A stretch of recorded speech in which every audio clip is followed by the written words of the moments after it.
What do you know? Yet another YouTuber is being exposed for their less than fantastic behavior. Hello, friends. Welcome back. I'm Chelsea. You know that, I know that. I'm just a lady with a bulldog camera and too many opinions. Today, those opinions are regarding YouTube content creator ImAllexx. Now, prior to this situation, I had never even heard of this content creator, but he has quite a large platform and, funnily enough, makes general internet drama type commentary videos and has a pretty engaging following and pretty large following from what I have gathered and from what I've seen. Now, a bit of a content warning. If you are not okay with discussion of not great and toxic and manipulative romantic relationships and what behaviors can stem from those, this might not be the video for you. That was such a roundabout way for me to describe that, because I'm not trying to get demonetized. I'll probably still get demonetized, but that is okay. That's all right. I want to talk about this. Now, ImAllexx, or just Alex, has had quite a lot of very serious allegations hurled at him from multiple different potential victims. Let me just go ahead and say this. Allegedly, in my opinion, if true, all that, right? I'm not stating any of this as a fact. All these people are public figures. They all put themselves out there online. And I'm just presenting information that is from the internet. Okay, thanks. This is not defamation. Awesome. So Alex has had quite a lot of crazy allegations hurled at him from multiple different people. And all of that seemingly started when Alice, or Hesseldine, you get it, who dated him previously, came out about her relationship with him. Also, if you see me doing something during this video, I'm trying to bedazzle this globe. Why? Mind your business. That's why. So Alice Hez, or at Malice_Hez on Twitter, unfortunately also known as X, posted on June 15th, 2024 and said, "Here's my statement on the situation I've been scared to speak on. It's best it was made public how horrible this person with a platform is. I'd hate to see another woman go through this. Please read the statement first before continuing." So Alice is not just some rando. She dated ImAllexx, who is a YouTube commentary creator, but she herself is a Twitch streamer. And Alice says that they had dated after seeing each other for a few months, and they started dating on March 17th, 2003, and then obviously they are not dating anymore. And Alice uploaded this Google Doc that is 82 pages long, and it details abuse, physical, verbal, a lot of allegations, and she included screenshots, video footage, and audio files that all support her claim. One thing that I do want to point out before we go over her document and other allegations that have been made from other people now too, is not that it needs to be said and not that it even matters. From what I've seen, I believe her. And also it's just interesting because I'm more inclined to believe someone, one, when they have all of this supposed proof, but then also, and this may sound weird because I'm not articulate at times, but yet somehow this is my job, is talking on the internet. But when someone is throwing themselves under the bus as well, by like exposing someone else. So for instance, some things that she said as well in their text messages were not very PC, up to date, okay. And so she's throwing herself under the bus too. However, she's still exposing this. So I don't know. I feel like I'm a little bit more inclined to believe someone who does provide that. And they're like, listen, yes, I did wrong too. And here's this other person also doing this. You know, kind of like how if you have been keeping up with the Monate, the hair care multi-level marketing company pyramid scheme, in my opinion, with their lawsuits recently, my normal viewers are like, girl, we know. Their past president, Stuart McMillan, we call him Stubert over here. He is currently in a legal battle with Monate and with the founders of the company, the family that owns it. And these claims that he has made, all of these accusations that he's put out there also implicate himself, but he still put it out there. So a lot of times I feel like people won't show certain things because like it would expose them as well. But I don't know. I feel like I kind of like do have a little bit more respect for you too if you're still exposing this thing and like it also doesn't make you look that great either, but you're still putting it out there, you know? I don't know. Let me know if you agree or don't agree, or I'm sure you will anyways. Or if I pronounce something wrong. Y'all always get on me for that, as if I'm not doing it on purpose to drum up engagement. Come on. All right, so quick recap, just so we have all of this information that I feel like we need going into this blind, because I went into this blind, like I said, I didn't know who any of these people were, but I'm going to talk about it because why not? And I want to, and this is crazy. So who is ImAllexx? As we said, Alex is a 25-year-old YouTube commentary content creator and a gamer from London. He started on YouTube in 2013 and has multiple different YouTube channels. And he also has a podcast called Internet Sensation. And then it also looks like his ImAllexx Vlogs YouTube channel doesn't have anything on it either. And maybe due to this situation, he deleted a lot of things. He's also a member of the E-Boys, which is a group of YouTubers. Alex reached 1 million subscribers on December 14th, 2018, and 2 million subscribers on May 10th, 2020. That growth is very impressive. So when my researcher Kelly put all this together, he had 1.97 million subscribers, and that was on Thursday. It's Sunday right now, and so that was on the 20th. And guess what? He's at 1.96 million right now. Still a crap ton of subscribers. However, it is validating, I guess, to see that he's losing subscribers. Interesting, validating, whatever. Alex came out as bisexual in a video titled #ProudToBe with Chris Ray Gunn. He has been open about being diagnosed with depression, having an eating disorder, and he referenced in a since deleted Twitch clip that he might have borderline personality disorder, BPD, and ADHD, not diagnosed. He also shared on June 2nd, 2020, that he was a victim of sexual abuse when he was 20 years old. Alex started dating Alice in 2023, and they broke up earlier this year. Now, Alex is no stranger to controversies. Now, prior to being in a relationship with Alice, another YouTube commentary content creator, Slazo, I don't know, I'm not hip like the kids these days, okay? That person's ex-girlfriend claimed Slazo was emotionally and sexually abusive.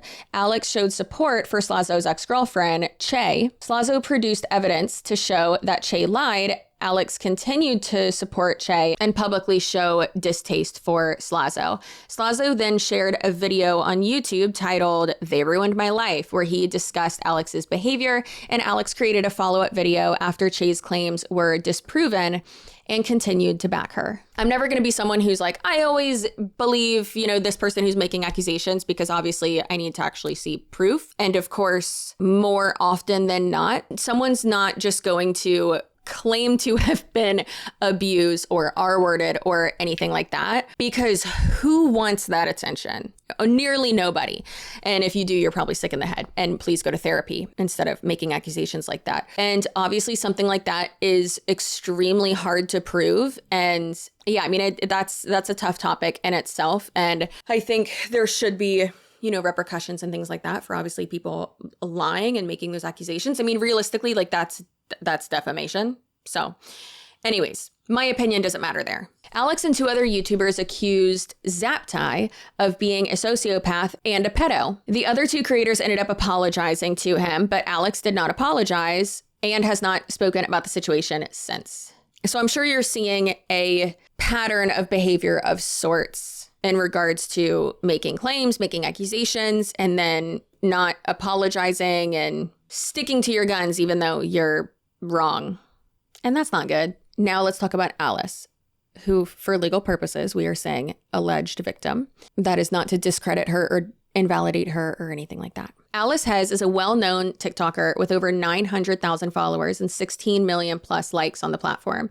She joined TikTok in May 2017 and often performs lip syncs and dances and content like that. She lives in England and she is half Irish. Like we said, Alex and Alice started their relationship and started casually dating before becoming official in March of 2023. And they started spending a lot of time together. But as it typically does, as many of us unfortunately know, when you are in a relationship with someone who is toxic for one reason or another, you'll have the honeymoon phase and you'll usually be love bombed and manipulated, and then their real self comes out and then they got you. So Alice says that this honeymoon phase, and they began arguing a lot. There were a lot of red flags, and Alex's abusive behavior began. And on June 15th, that is when Alice basically came forward and started talking about this and released her Google Doc with all of this information. Now, Alice has provided evidence that Alex was physically and emotionally abusive. Alex also allegedly broke Alice's glasses and threw them away, as well as smashed her computer screen and keyboard. Then he allegedly gaslit her and didn't admit to doing these things and even helped her look for these items when he knew that they were in the trash, and he put them there because he broke them. Allegedly. Alex would often apologize and beg and plead for Alice's forgiveness. And of course, as one does, and as, like I said, a lot of us have experienced, he would love bomb her, beg for her back, and then the cycle would start all over again. Now, I will have all of this linked down below, but some of the recordings are just so wild, and I am going to have them in here, but some of his abusive quotes that were recorded by Alice are as follows. Lay down like a good dog. I'm gonna effing bash your effing head against the wall with a brick if you don't shut the F up. Obviously not censored. Your boyfriend is a famous internet celebrity.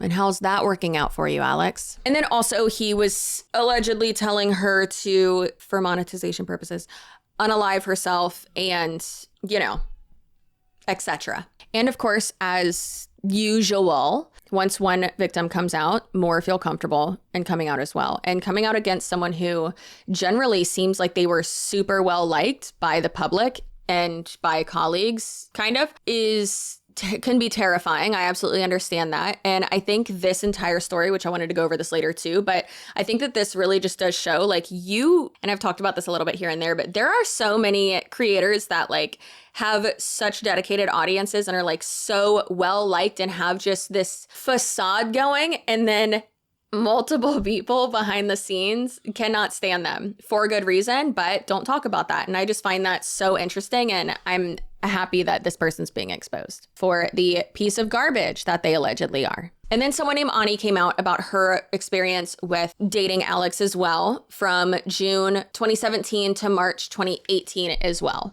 And they said the following, and I'm just going to skim through this, and I will obviously have this link down below too. But it says, my experience with ImAllexx, though we never confirmed it to the public because I personally like keeping my relationships private. I dated Alex from June 2017 to March 2018. It was the most toxic relationship that I've ever been in, and I was lucky to get out when I did.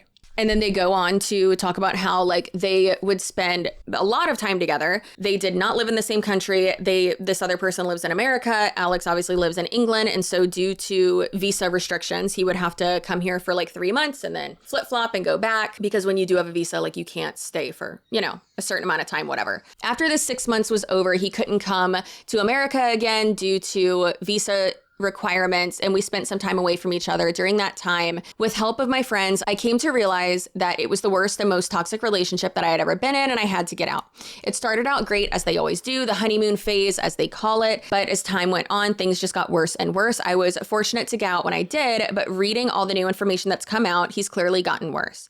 During the relationship, he made me feel insane, like I wasn't myself anymore. It never felt like he was listening to me. I always felt belittled and inferior. Whenever we recorded videos together, he would constantly talk over me and never let me have my moment. Most of the time when I had problems, he would just always make it about himself and talk about his own issues. He would get stressed over his YouTube channel constantly and complain about uploading as if it was the hardest job on the planet. And no one had it harder than him. His classic line was, I can't catch an effing break. If we ever had a disagreement, he would sometimes allude to possibly unaliving himself over minor conflicts as a threat. So I couldn't continue with the conversation. It was nearly impossible to give him any type of criticism because it was like adding onto the pile of minor issues that he had already blown far out of proportion in his head. Another thing he did was spin his own narrative and twist words. He didn't just do this in the relationship, but he did it in his work and with his friends as well. It was the main reason why so many people stopped talking to him, because we started to realize that when there was even the smallest amount of drama and he heard about it, he would make sure to involve himself. Not involving himself now, is he? Even if this subject had absolutely nothing to do with him, and he would just make the entire thing about him and so much worse. For example, the Slazo situation. Though it was never said in the original statement by Che, he somehow came to the conclusion that it was the R word, and everyone else got the blame for saying his words. Somehow the situation went from being guilty of being a bad boyfriend to all of a sudden he's an R-wordist. Again, monetization purposes, that's why I'm censoring that. This was the final nail in the coffin. I cut off all contact with him after that. During our relationship, I bought him and I matching Alex and Annie bracelets for Valentine's Day because I was like, oh, neat, a company with both of our names. You can see him pressing the heart on the bracelet to his lips in his Back to Nothing video, which he has since taken down on his channel. This was released as a response to me breaking up with him. He released this video after I stopped talking to him as a way to try to guilt me into replying to him. He did to me what he has done in relationships with Alice, where he would fly off the handle and get mad and act apologetic and sad and try to get me to feel sorry for him and forgive him and everything that he has said and done. Lastly, the only time he ever laid a finger on me was when he grabbed me as I was trying to run away from conflict. We were trying to record a YouTube video together and he was getting frustrated at having to restart the recording multiple times. He started to shout and beat his fist on the table, even going as far to break his microphone. I was so scared I got up to leave the room, which is when he grabbed my arm to physically stop me. I remember saying, "You grabbed my arm," several times in shock, as if to say, who the F would ever grab someone like that? Once again, I was fortunate enough that this was the only time that something like that ever happened. I got out before it got even worse. As it clearly has with the new information that has come out, it saddens me that all of this has come so far. I wished Alice the best privately, and it breaks my heart to have seen all the things that she has gone through. I hope that Alice's and my story show you what he was really like behind the scenes. If you're in an abusive relationship, please get out now. You can't fix them. That is wild. One thing that I've always said, and I wish I could say to my younger self, because I've been in a relationship with someone like this, he died, so not my problem anymore, thank God. Realistically, I never would have gotten out of the relationship if he didn't die. Sorry. Too much information, but that's wild. And if they wanted to, they would. If they wanted to do something, if they wanted to get better, if they wanted to change, they would. You can't fix them. You're not going to fix them. No, you cannot change a man unless they're wearing diapers. That's it. Okay. And you deserve better. And there's no excuse for them putting their hands on you. And then another ex-girlfriend came forward as well, Jess Carter. And this cannot be confirmed. I mean, it can be confirmed, but it has not been confirmed to be true. So let's just put that out there. It's been privated or deleted or whatever. But in 2019, one of Jess Carter's friends sent her this screenshot where Alex had reached out to that friend of Jess Carter. Jess Carter was at the time dating Alex, apparently. And he was trying to find Jess and like figure out where she was, which this is crazy. And on here he says, "Yo, where's Jess? For F's sake, I'm V angry at bar." What a great place to be angry. "I'm going to kick her head in. Now I'm locked out. Might kill her. Might actually kill her." What a great thing to put in writing. And apparently that entire time, the now ex-girlfriend, thank God, but Jess was at the hotel room that her and Alex were sharing together, allegedly. So I just realized that by showing the like recordings of the insane stuff that he's saying to her, I will absolutely be demonetized, and I don't want that. Sorry. But I'm going to link everything down below, and we'll include like a screen recording of the Google Doc as well, so you can see just how crazy it is. And we'll put some censored versions of the screenshots of like chats and stuff and whatever we can on the screen. So let's go ahead and do that now. Now, obviously, of course, allegedly, blah, blah, whatever, if true, crazy, right? But I am happy that this is coming out, not happy it happened, obviously. But I think this really just does illustrate how you really do not know people on the internet. And I think it's just so parasocial and insane to like stick up for people that like you truly do not know. But being a creator myself, I don't want to say like I love when people like this are exposed, but it is validating a lot of times to have people be exposed like this, because not only for the other victims, obviously, then they can come out and speak, but then more so than that too, like imagine how frustrating it most likely has been over the last 6 to 8 years for this person's other potential alleged victims to see him get so much love, internet praise, and just so much positivity and attention. And so many people just love him, all while you know, like, wow, I had this relationship with him and he's most likely continued to do this to other people. And like behind the scenes, they are like such not a good person. I think I also feel that way because I wished a lot, a lot that people would have seen with this, my past relationship. I wish people would have seen how awful that person was. And then I didn't get to talk about it or didn't feel comfortable talking about it until they were no longer on the planet. So Alice, girl, I support ya. If it comes out later that you're lying, I don't support you. However, if she wants to do an interview, I'm open to it, girly pop. Let's do it. Let's expose this a-hole. If there's any other insane situations that y'all want me to cover, please leave them in the comment section below. Are you aware of this YouTuber? Are you not? Are you a fan of hers, his, whatever? If you are in an unsafe situation, please make a plan that is safe. If you're starting to see red flags, do not ignore them. Please, for the love of God, do not ignore them. It is not normal for someone to completely switch their personality after 3 months, after 6 months. That's not normal. Of course, everyone has like the honeymoon phase, stuff like that, and then like real life sets in, right? But if you're seeing those red flags, pay attention to them. Do not ignore them. You deserve better than that. Don't allow yourself to be manipulated or hurt. Please. I know it's easier said than done, but please look out for yourself. Please please have people that you can talk to, and please be safe, okay? That's something I wish I would have. Not to get all big sister on you, but that's something that I wish I would have done in my late teens. Then again, my husband and I have been together since we were 19, so I don't know about dating or people these days. I just know about me and him and our bulldog and our baby. Now, to be less serious, if you are subscribed, when you subscribe to my channel, you get a little pep talk at the end of my videos. Obviously, that was for everyone watching, but if you are subscribed, lean in real close. Actually, girl, turn around. Let me see it. Let me see that butt. Your butt looks so good. I'm so proud of what you've accomplished lately, even if it's just, flossing. Did you? Because I sure didn't. Even if it's just making a doctor's appointment, even if it's just going for a mile walk, even if it's just not yelling at someone, not letting the rage get to you. And your feelings are valid and you're doing great and your butt looks so good. However, if you're not subscribed to me, that message wasn't for you. I don't know what you're doing. Get it together. You're dead to me. All right. I will see you in my next video. Your feelings are valid. Stay spicy. And that's it. Bye.